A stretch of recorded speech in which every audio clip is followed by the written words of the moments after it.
How much money do you really need to feel rich? Most people believe that being rich means having millions in the bank, driving luxury cars, and living in mansions. But what if I told you that wealth isn't about a specific number, but about how you build your financial freedom? Some people feel rich with $100,000, while others with $10 million still worry about money. Are you measuring wealth the wrong way? Many people spend their entire lives chasing a number they believe will finally let them live without financial worries. But when they reach it, they realize it's still not enough. Why does this happen? Simple. Because wealth isn't about the money itself.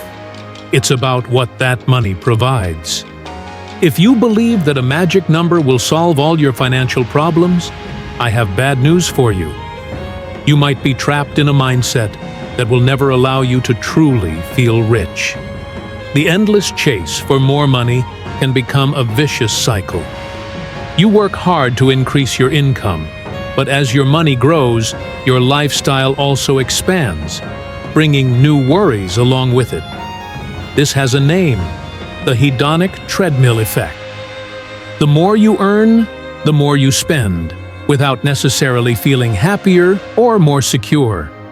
A study from Princeton University showed that after a certain point, more money doesn't significantly increase happiness. What truly changes people's lives isn't a specific number in the bank, but the security and freedom that money provides. Think about this. Someone who earns $100,000 per year but spends $110,000 is always stressed, constantly chasing more money. Meanwhile, someone who earns $50,000 but has a cost of living of $30,000 and investments covering part of their expenses has peace of mind, flexibility, and financial security.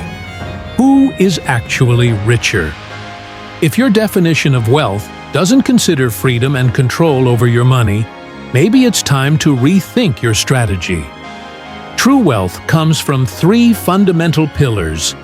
First, having your cost of living covered without stress. This means all your essential expenses are paid without losing sleep over them. Second, having passive or flexible income.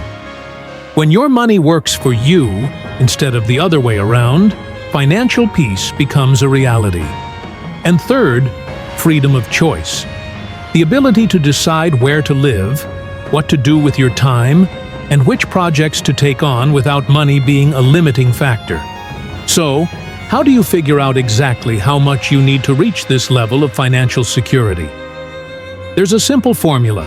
Calculate your monthly expenses and multiply by 25. That's the approximate amount you need to invest for your returns to cover your expenses based on the 4% rule. For example, if you spend $3,000 per month, you'd need around $900,000 invested to live without working. But this is just a reference point. The most important thing is structuring your life so you don't depend entirely on that number. At the end of the day, wealth is more about structure than numbers. If you learn how to manage your money well, create secure income streams, and build a financially balanced life, you can feel rich long before hitting $1 million. The secret is shifting your mindset. Instead of asking, "How much money do I need to be rich?" ask yourself, "How can I create a life where money is no longer a constant worry?" Now, I want to hear from you. How much money would be enough for you to truly feel rich? Drop your answer in the comments. And if this video changed the way you think about wealth, make sure to hit the like button and subscribe to the channel. I post weekly content to help you build your financial freedom. See you in the next video.